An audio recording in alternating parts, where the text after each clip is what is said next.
তো বর্তমানে কথা সিরিয়ালের টিআরপি অনেকটাই কমে গেছে। গতবার তাও 5.3 ছিল, এবার 5.2, মানে সময়ের সাথে সাথে টিআরপি কমে যাচ্ছে। তবে এই উইকে যে টিআরপিটা এলো সেই টিআরপিটা ছিল সিমরানের, মানে জুনি এবং অঙ্কিত এবং সিমরান, এই তিনজনকে নিয়ে যেই ট্র্যাকটা চলছিল সেই ট্র্যাকের টিআরপি এলো। তো এবার তো পরের সপ্তাহে যে টিআরপিটা আসবে সেই টিআরপিটা হলো কথার মৃত্যুর যে টিআরপি, হ্যাঁ ওই টিআরপিটা আমরা দেখতে পাবো। তো এবার কথা হলো এই টিআরপিতে কি কথা কামব্যাক করতে পারবে কিনা, এটাই আমাদের দেখার। তো আমি তো চাইবো যাতে এবারে কিছুটা হলেও গ্যাপ কমুক।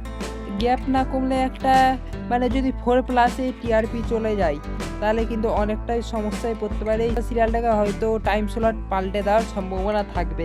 তাই আমরা সবাই ইন্ডিয়া থেকে যারা আছি তো অবশ্যই সন্ধ্যে 7টা দিয়ে কথা দেখতে হবে, কারণ 5.2 এর টিআরপি চলে এসেছে, আর 0.2 এর গ্যাপ কমলে হবে না, এবার এটাকে বাড়াতে হবে। এখন যদি কমে যায় তাহলে কিন্তু 4+ যদি চলে আসে তখন কিন্তু সমস্যায় পড়তে হবে আমাদের গোটা কথা ফ্যান দর্শকদের জন্য।